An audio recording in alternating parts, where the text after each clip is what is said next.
Hello, and welcome to the semifinals of the Mystery Egg Division playoffs. My name is Scribbles, and I am the coach of the Colorado Copalions. And this week, we're up against the Gold Duck State Warriors, coached by none other than Dark Soul Project. I matched up with Dark Soul Project in the regular season, week 7, ended up winning narrowly. And I hate rematches. They are really, really frustrating.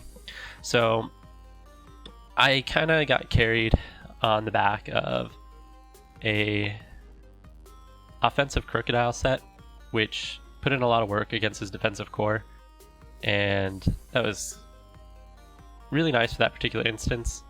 I think in the first matchup, Dark Soul played a little loose with his Ferrothorn, allowed it to get hit with a close combat from Zeraora, and from there I had basically just enough to be able to break through his team.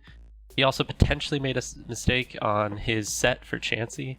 It was not kind of the standard defensive set. It was, rather than the max HP, max defense Eviolite, I think it was max defense, max special defense, so not max HP, which allowed Zeraora to do enough with close combat late game to put Lottie in a winning position. Was more or less the summary of that game. His Ferrothorn missed a few Leech Seeds. I think that was most of what happened in that game. So, having to play the same person twice, I was kind of lost in team building. That and the fact that, as you can see, his team is very, very, very intimidating. Coco has great move pool for Z, setting up terrain. It has a nice type synergy with the rest of his team. There's a lot of pivoting he can do. And Coco has both Volt Switch and U-Turn. Has a lot of pivoting he can do to kind of stay ahead in the momentum game, and it's very, very difficult to avoid that. And so my prep for the week, this ends up being his team, but my prep for the week was very strained. I mean, you can see a lot of sets I went through. I went through, using the standard Unaware Quagsire because it walled Blaziken. Offensive Spadef Kinkeldr, which is basically what I ended up bringing. Physical Zeraora setup sweep, ended up bringing that. I thought about bringing Vincoon for a while because I think it had a really good matchup, and if it could get in position, it could spread a lot of damage around this team. Defensive support Crobat that could live any hit from Blaziken at neutral and then revenge with, and then kill with Brave Bird with Toxic Defog. An anti-Straptor counter set with Crocodile, which I did end up bringing. Could not decide on a move set for it. I was all over the map on that. I thought about bringing a Chansey trapping Crobat with Mean Look, Toxic, Rest, and Brave Bird. I used a binomial calculator to figure out my odds of winning that interaction 1v1 if the Chansey had Toxic. Or, no, if the Chansey had Thunderwave. I needed to not get parried 4 out of 6 times. The odds of that working out for me were a little over 4%. I did the binomial calculation because I didn't know. Special Sweeper Latias. Thought maybe I'd set up with this if I could get rid of Chansey. An anti-Chansey lure set that could pain split up and after an Iron Defense could survive any hit from Blaziken. An anti-Staraptor lead that had enough HP to survive Final Gambit and then Endeavor and basically get a free 2-for-1 with Zeraora. A bulky sweeping mag that could potentially take a hit from Blaziken and then continue sweeping. A Shift Gear Magear in a set with Zen Headbutt and 20 attack EVs because Dazzling Gleam never killed Blaziken, but Zen Headbutt did after a +1 boost. I didn't know what I was doing this week. So the team I ended up with was one that I built Saturday night into Sunday morning. Appreciate a lot of help from a lot of people because I was scrambling. Regenex, Nathan, NM Lotad, Ian helped me out. Adamant helped me out. PZZ helped me out. And I'm sure they're all plenty annoyed with me because I didn't know what the hell I was doing. I felt like I did have a pretty good grasp on what I thought Dark Soul would bring. It didn't really help much knowing what he'd bring. Looking at his team, you can see my prediction up here. I ended up, you'll see in the battle. I thought he'd bring Coco for sure. Coco's amazing. Its Z coverage hits my entire team, whether it's Grass Knot or Dazzling Gleam. We had talked in the post-match in the first game that I was surprised he didn't bring Fairy Z Coco because I have a lot of trouble dealing with it. Chansey, Magearna has a really, really, really, really hard time breaking Chansey. I think setting up on Chansey with Magearna is basically impossible. You could do like some sort of pain split set, but you still have to get up to like, even in the most optimistic assumption, you probably need to be +3/+3 and time a pain split basically perfectly. And even then, it's not that, it doesn't seem that likely that you're going to pick up the KO. And that's, using, powerful fighting attacks. So it just doesn't work. Blaziken is his win con. He brought this every game but one this season because it's amazing. Giratina O, great, bulky status spreader, defogger, offensive threat. It can be a wall. It can do setup just fine. Terrifying. Ferrothorn, one of the best hazard setters in the game. We had talked early in the season. I was trying to trade Suicune for Ferrothorn when he was disillusioned with it. I wanted Ferrothorn. Ferrothorn would have been my pick. Probably not over Zera, but it very well could have been my pick over... I think I got Crook that round, so who knows how that could have worked out. And then Staraptor is one he didn't bring against me last time. He brought Umbreon, which was a little bit easier to break because his entire wall core was essentially weak to fighting, depending on if you considered Giratina part of his wall core. This thing with a Scarf does a lot of damage to my entire team, and because of its ability to pivot out and pivot around, it's really hard to deal with. And because of the amazing defensive synergy on his team, it's hard to kind of punish a choice locked Staraptor. So I thought he'd bring these 6. It's by no means saying that anything else he brought wouldn't be good. Slacking is a very, very good revenge killer. I didn't build for it at all this time. I built for it some last time. Melodic is actually an interesting and pretty difficult matchup for me. There are competitive sets that I think would really, really punish Crocodile that are pretty scary. I don't have great switch-ins to a +2 Melodic, so that's scary. Umbreon, I don't think DSP is bringing Umbreon because it had a bad matchup last time, and to be honest, aside from spreading status, it really doesn't do much. It can pass wishes, but I think most of my wins this season have come off of setup and not kind of chipping away at an opponent over the course of a game. Xurkitree Scarf sets are terrifying. Z Electric Terrain with the proper coverage can probably just 6-0 me. If it gets a little bit of chip, has rocks up, and has Z Electric as Electric Terrain with the Electrium Z, which gives it Electric Terrain and then +1 speed. If it has that, Thunderbolt, Dazzling Gleam, and Grass Knot, I think I probably just lose to that set.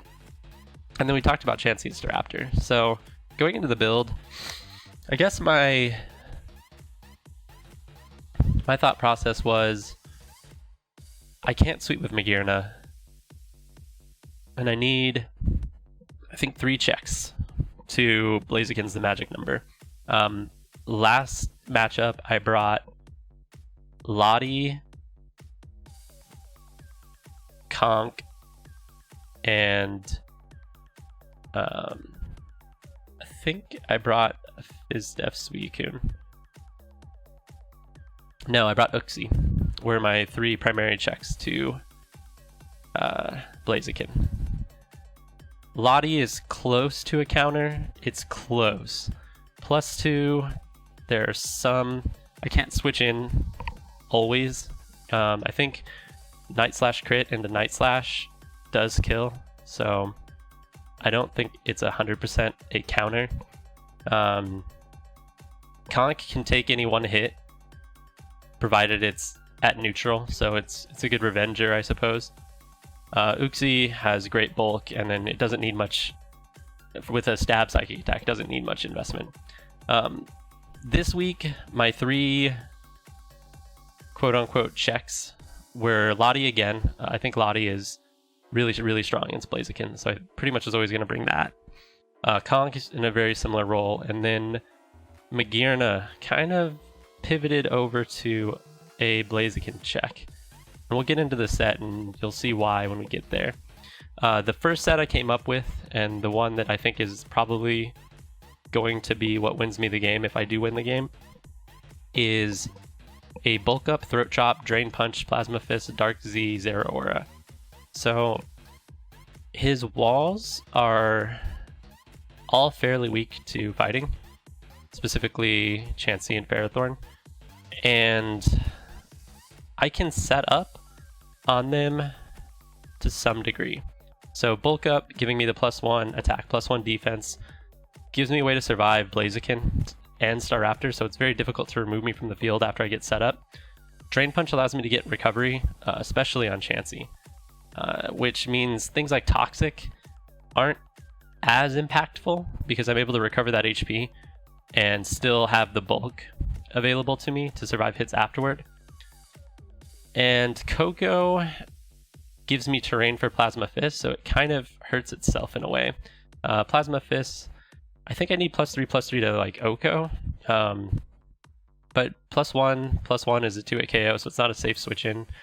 And Throat Chop at Z Throat Chop at +1 kills Giratina.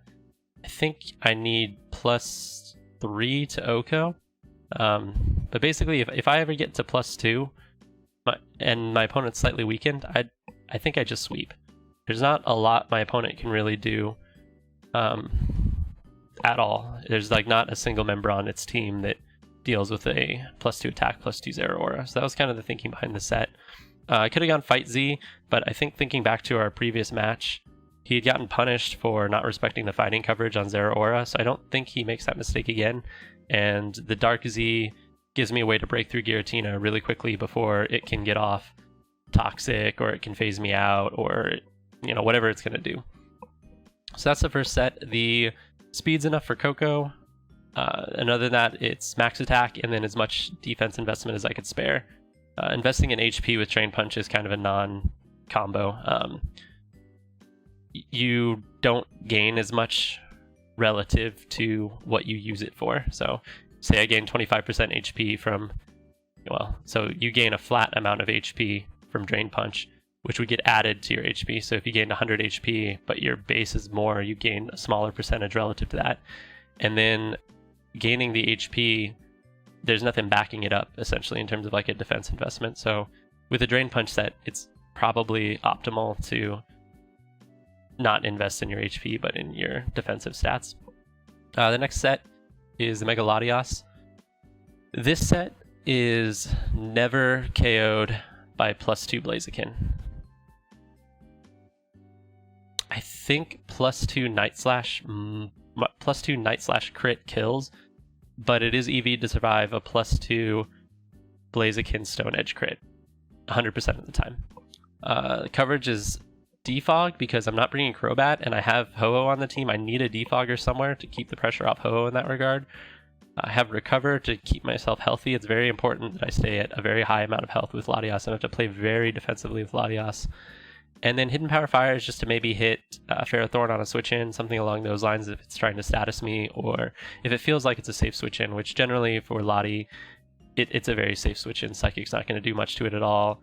My coverage options aren't great. I don't get like Flamethrower, for instance. So that's the set there. Max HP, the defense investment I told you about, a little bit of speed creep, just in case Giratina is trying to creep up to uninvested or something along those lines. I notice a lot from DSP that he doesn't run a lot of speed investment on Giratina specifically in his matches. Did a bunch of calcs over some of his previous games, and it seems that he's pretty consistently not invested in speed on Giratina. So I crept a little bit here, but nothing too major, and then just the rest dumped in special attack. Next set is Life Orb Ho-Oh Max Attack Adamant. Enough HP here, not only for over 100 HP sub, but 409 minimizes life orb recoil. So if you're ever building a set and you want to keep your life orb recoil down, just remember that everything in Pokemon rounds down. So if I'm losing 1/10 of my HP, in this case that's 40.9, but it'll just be 40. So always into 9 on life orb unless you have something else to optimize. In this case, I do, which is stealth rock damage, but an odd number does that. So 409 is perfect for that. Other than that, max attack, adamant, life orb with sacred fire, 2-hit KOs Chansey after rocks 100% of the time. So it gives me a way to break through Chansey. A little bit of special defense investment to help with Coco and Giratina. Brave Bird is there for reliable damage output. Sacred Fire can miss. It also is resisted by Giratina and Blaziken as well. Toxic, trying to just get this off in Giratina. It worked for me last game basically the exact same way, so I'm trying to repeat that. And then Substitute because I do get those plus 100 HP subs, so Chansey can't break through me if I get a sub up. And then it also puts a tremendous amount of pressure on my opponent if I have a sub up. The next set here is stupid heat that is a hard read on my part, basically. So this is my rocker. I wanted a rocker. If I keep rocks on his side with Staraptor, Blaziken, the rest of his team, it's good chip. And putting rocks on his side encourages him to remove rocks, which keeps him off my side as well. So I needed a rocker. Crocodile has a great matchup. I didn't think I could build around it because I thought DSP would be very aware of it, essentially. So I went with a weird set, basically. This is a lure for Staraptor specifically, and specifically at lead. The two things I was worried about in this game, Staraptor and Z Coco. And as a lead, this particular set is really bad. It's really weird. But as a lead against both of those, it puts DSP in a really awkward spot. So Earthquake and Focus Sash obviously can deal a lot of damage to Coco. Coco cannot kill with any Z moves because of the Focus Sash. With Moxie, it bluffs a Choice Scarf because we're not going to have ability activations to reveal if I'm Choice Scarfed or not. Generally, if you're Moxie, you're running some sort of an offensive set anyway, so it makes Choice Scarf seem even more likely. I don't know how good of a bluff it is because he has plenty of immunities to ground, and he has plenty of resistances to dark, and, I can't sweep with it until a lot of things are dealt with, but it at least bluffs it. So a lead against Coco, it's going to be really difficult for him to stay in unless he's Shook-a-Berry, and unless he makes a call that I'm not Scarf. And I feel like in semifinal match, I kind of want to put the pressure on my opponent. So the other lead that I could see him going with is Staraptor. And Staraptor is almost certainly going to be 4 attacks. He did bring a support set 1 week. I don't think it did very much work for him.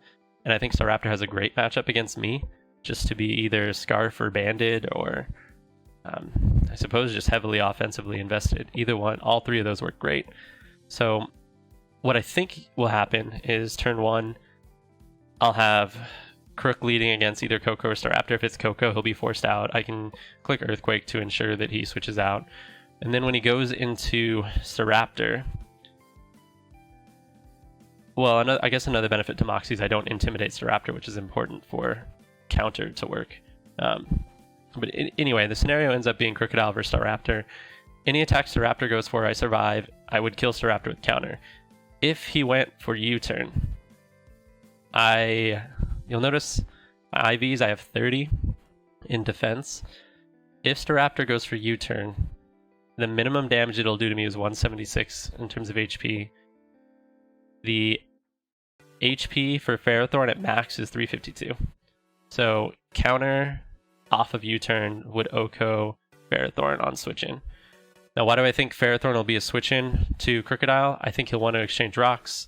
I think we had similar interactions in earlier games. I think he's not going to have anything to fear from Crocodile after I've revealed, my set to some degree. So that's my thought process there. I'm also very unlikely to go for a fighting move or a ground move into Staraptor. Probably just go for a dark move, so I think it disincentivizes a switch into Giratina because he doesn't want to take the damage. And we had also talked about a Dark Z set the previous week. So basically it's a gamble, and if counter hits, I'll kill something. It'll either be Staraptor that dies, or I'll kill Ferrothorn, or I'll do enough damage to Chansey that it'll be forced to stay in and recover, and I can knock off its Eviolite, or he'll do a wild play like go back to Blaziken, or go out to Blaziken or Coco. Basically, as long as he doesn't U-turn into Giratina, this works great. And that's pretty much all I have to say about the set. Last set here, this is the other check to Blaziken. It's to support Magearna, which I haven't run all season. Magearna's almost always a sweeper for me. Volt Switch. My last two Pokemon formed a very interesting core. I think Volt Switch into Conk on Chansey switch in to Magearna was really strong, and I think Chansey's going to be his immediate switch in to Magearna because Magearna will never break Chansey. So the kind of thought process is if I can Volt Switch into Conkeldurr against Chansey, I'm in a great position.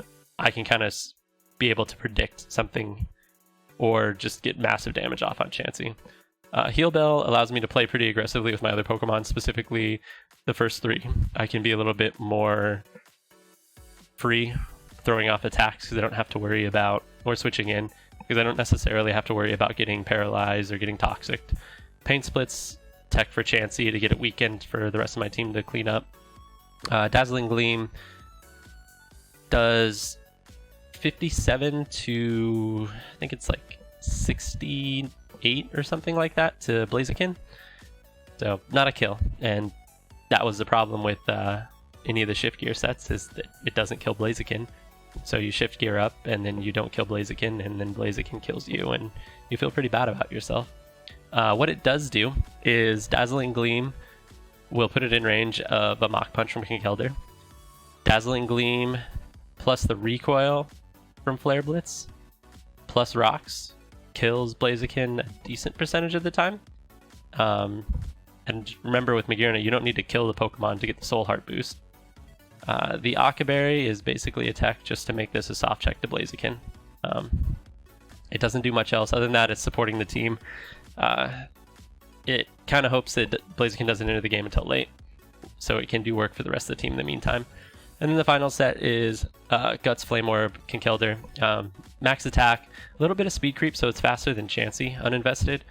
And then Drain Punch, Mach Punch, Ice Punch to kind of catch the Giratina on switch in and give me a strong neutral button to click.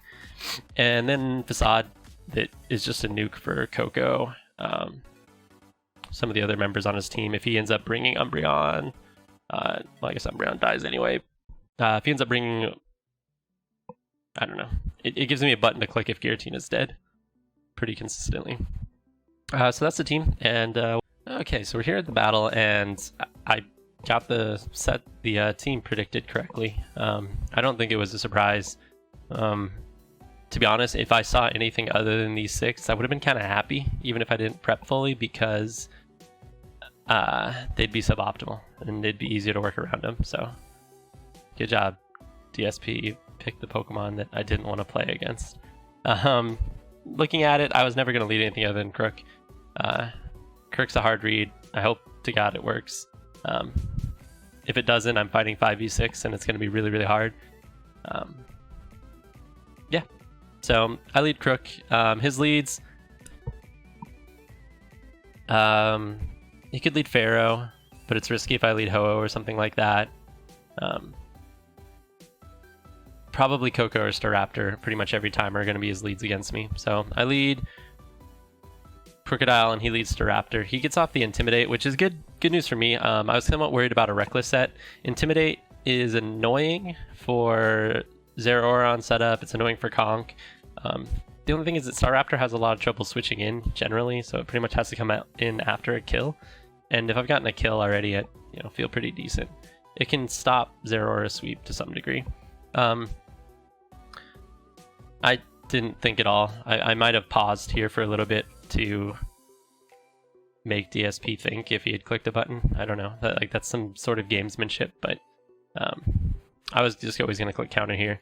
He ends up going for close combat, which doesn't kill, doesn't activate my sash either, and I just hit counter. So not activating the sash is kind of nice. It, you know, it keeps my item hidden. For all he knows, I could still be a scarf set because counter has negative priority. So that could have been an interesting interaction. Scarf counter would be a wild set. I wasn't that, but he doesn't know that. So kind of fortunate it doesn't activate my sash to some degree. And counter any attack Staraptor went for there was going to kill Staraptor. So if it stayed in. So it at least, Crocodile at least traded 1-for-1. So I'm happy. This set did something. We get our Moxie boost, we're back to even, and he brings in Coco. So in this point, I'd like to be able to get rocks up at some point. And yeah, that's pretty much it. If I sack Crook here, I'd never get up rocks. I don't think he's going for an electric attack in a million years. He's not. No one's that ballsy because his Crook is basically dead anyway. So there's not much value in me holding it, generally speaking. So he was either going to go for a U-turn or a Dazzling Gleam or something like that. So I just pivoted out into Magearna. I could always pivot back if he goes for the Dazzling Gleam. So pivot out into Magearna. He goes for U-turn. Does nothing. It does. U-turn does so little to Magearna with my investment that I can't really even tell. Can't even really tell if he has any sort of physical investment. Like he could not. Nothing I can really glean from that. So he U-turns out and goes into Giratina. This is actually really interesting.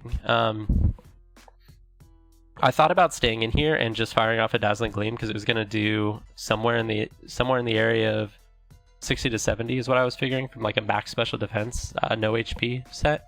I was thinking that maybe he had Thunderbolt. I actually opened up the team builder to check Giratina's move pool. I saw Earth Power and I was like, oh, he's probably got Earth Power. So thinking it's either like Earth Power or Thunderbolt, and realistically just wanting to scout what move he's going to go for. Crocodile felt like a pretty safe switch in sack. Like just go ahead and accept that he traded 1-for-1 and I was going to be fine with that. If it's Thunderbolt, I get a lot of value out of it. He ends up being Earth Power and kills Crook, which is okay. I go into Ho-Oh, as we talked about in the team builder. I'm just trying to get off of Toxic. If I figure Earth Power, Thunder Wave, Dragon Stab for Lottie, and then, maybe Hex. He runs Hex. DSPs run Hex a lot. That's kind of what I'm figuring his set was.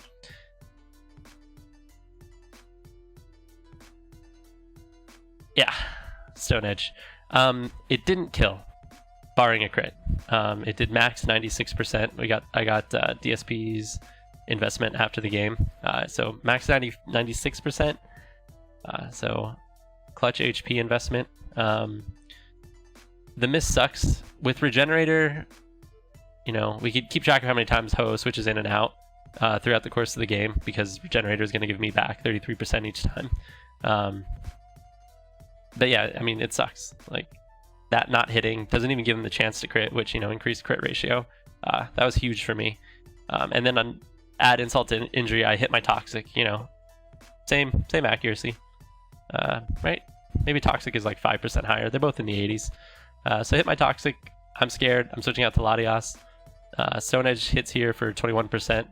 And I rack up a free 18% damage. From here, I go into Magearna. It's interesting he went into Ferrothorn, was his initial switch in. Again, kind of continuing the kind of thought process behind Magearna here as a pivot. My expectation here was that he was going to want to either set up rocks or Thunderwave. And a Thunderwave into Zera, if he didn't happen to have Toxic, was going to put me in a really, really good spot because I'd be able to set up on that. I didn't anticipate him to be dual status. I didn't anticipate Chansey or Ferrothorn to be dual status, but I figured they would both have one. And I was thinking Ferrothorn would have Thunderwave of the two, just because Chansey has more reliable recovery. So I went into Zeraora kind of predicting a Thunderwave and not wanting to have Ho-Oh get Thunderwaved, just because the speed drop could be really annoying, especially against Giratina. Another thing that we realized a little bit earlier, I didn't speed creep Giratina at all, which was a huge mistake. I had known that he wasn't running speed on Giratina. I should have put a few token speed points into Ho-Oh to outspeed min speed or no speed investment Giratina. So that was bad team building right there. So I switch out to Zeraora. He ends up going for Gyro Ball, which makes sense. It prevents me from getting a sub up with Magearna, which could be a set that he was worried about. Now, if I ended up running an Iron Defense set, I think he was in a lot of trouble if I just clicked Iron Defense, but I'm not sure if anyone clicks Iron Defense there, so probably a safe play for him. Gets off a decent chunk of damage. I'm a lot faster than him, but I do resist, so here I'm hoping he's going to respect the fighting coverage. Z Close Combat doesn't kill, but it chunks him down really, really low, and definitely opens the door for something like Magearna to maybe start setting up to start putting a lot more pressure on Chansey, since his wall core is, limited at that point. So I go ahead and go for a bulk up. And on the bulk up, he misses his Toxic. So I'm doing some just unjust work to him right now. Missed a Toxic, missed a Stone Edge. I hit my Toxic. So definitely tilting pretty heavily in my favor. I go for the Drain Punch here. It does 52%, and I get back up to basically full. After the Iron Barbs and then the Leech Seed, which my opponent finally does hit, I'm at 73 and my opponent's at 51 HP. Drain Punch kills here, and then I'm at 100% at +1/+1. He has to switch into Drain Punch, a reliable switch into Drain Punch. One that's gonna just suck up a little bit more Leech Seed health and recovery in Giratina. This felt like the time to go to Giratina. On the Giratina switch in at +1/+1, I had a good feeling I would either kill with Z, or at least put it in range that I could go for Plasma Fist after and kill it. So that kind of gave me a free attack. Potentially catching a Coco on the switch in and then just continuing to do work. I was slightly worried about the Ferrothorn Protect, and I wanted to keep it in range of another Drain Punch. And I did see that the Dark Z did kill from here. So I ended up clicking Dark Z here. In hindsight, part of me wonders if a hard switch would have been better here, or just clicking the Drain Punch and dealing with the consequences. I didn't know enough about this Ferrothorn. I knew it wasn't Akaberry. I knew it wasn't Choppleberry, which is kind of a set I thought he'd bring. I don't know. This was a risky play. I killed the Ferrothorn. If he had protected, I'd probably be in a really bad spot. I'm guessing he just didn't have Protect, which makes sense. So I get a lot of damage here, and then Coco comes in. So the nice thing about picking up the kills, I don't take any Leech Seed damage, and I'm still out of range of any Blaziken attacks right now, pretty comfortably. Plasma Fist does something around 60% to Coco right now at +1 max attack. But I do die to Z Dazzling Gleam. I think I probably also die to Z Grass Knot. If not, it takes me down to such a low level that I'm essentially dead. I didn't like the damage I was getting, and I was still, even without the defense boost, with the defense investment I had, I'm pretty sure Blaziken's attacks were a roll in my favor, Flare Blitz specifically. So I ended up preserving Zeraora and kind of scouting for the Z move by going to Magearna on this play. So I go to Magearna, and he fires off the Twinkle Tackle. So this is huge. Without Twinkle Tackle, or without Z Dazzling Gleam, he can't really break Lottie. Zera can now take any hit from Coco. Same thing with Conk.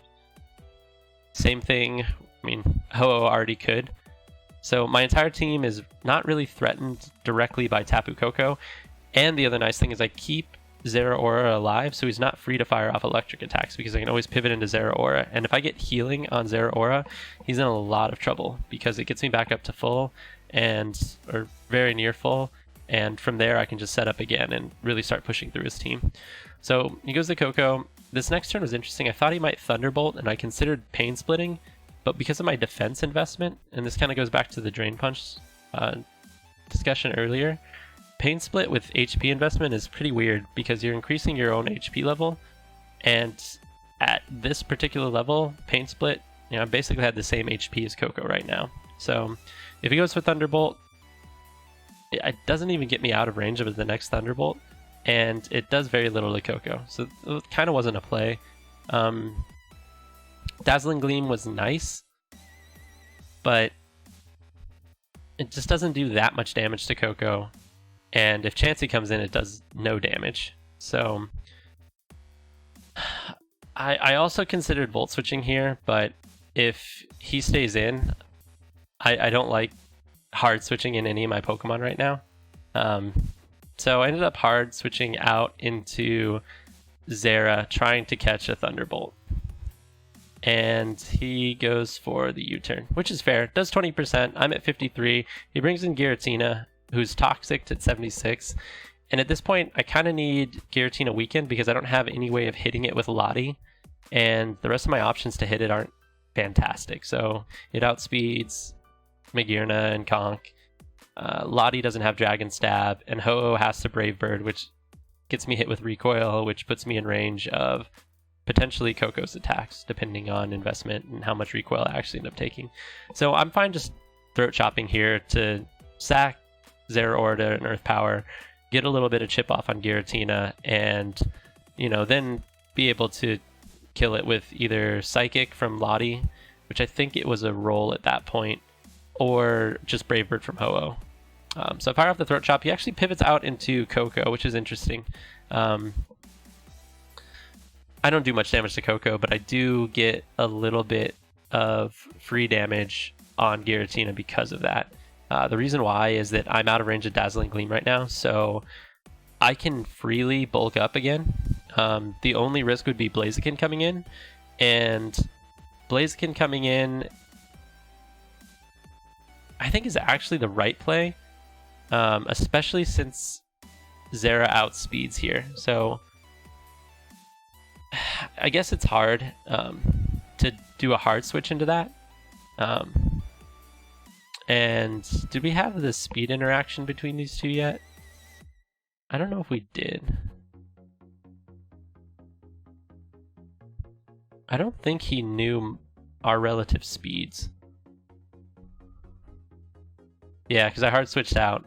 So there's a potential if he U-turns and I just fire off a Plasma Fist. He has to have something switch into a Plasma Fist.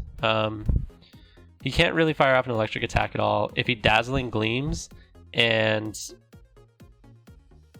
I mean, I guess Dazzling Gleam's probably his safest play, but I get off a lot of free damage if he does that.